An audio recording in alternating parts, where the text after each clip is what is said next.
I walked into the dimly lit bar, the scent of stale beer and cigarette smoke hitting me like a brick wall. The place was a dive, the kind of joint you end up in when you're looking to disappear for a while. I found an empty stool at the far end of the bar and took a seat. The bartender, a grizzled old guy with a permanent scowl, shuffled over to me. He didn't say a word, just raised an eyebrow and questioned. "Whiskey?" I said, my voice low and raspy. He poured me a shot without a word and slid it across the scarred wooden bar. I tossed it back, relishing the burn as it slid down my throat. The liquid fire did its job, warming me from the inside out. I glanced around the place, taking in the motley crew of patrons. A couple of guys hunched over a game of pool, a jukebox playing a mournful country tune in the corner, and a woman at the end of the bar nursing a drink, her eyes fixed on a spot far away. I signaled for another whiskey, and the bartender obliged. As I sipped the second one, the woman at the end of the bar caught my eye. She was a beauty, no doubt about it,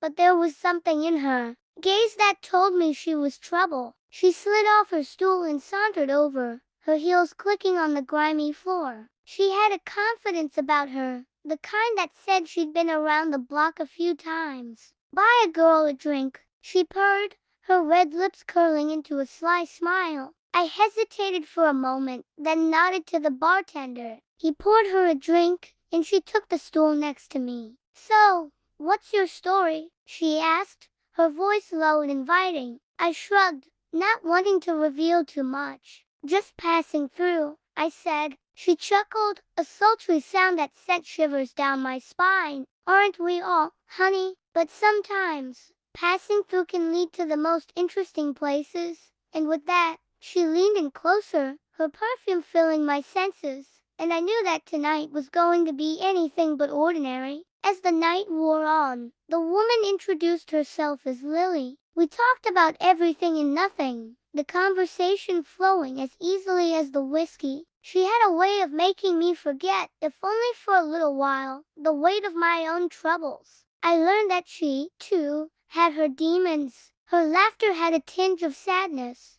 and her eyes held secrets she wasn't ready to share. But in that dimly lit bar, our shared pain forged a connection that neither of us could deny. The bartender kept the drinks coming, and before long, the world outside ceased to exist. It was just me, Lily, and the glow of the bar lights. As the night stretched into the early hours of the morning, I realized that something had shifted inside me. The numbness that had driven me to this dive in the first place was beginning to dissipate. In Lily's presence, I felt alive in a way I hadn't in years. As the sun began to peek over the horizon, we made our way out of the bar, leaning on each other for support. The world outside was bathed in a soft, golden light, and for the first time in a long time, I felt hope. Lily and I didn't have all the answers, and our struggles were far from over. But that night, in that dimly lit bar, we found solace in each other's company. And as we walked away from that place, I knew that I was no longer just passing through.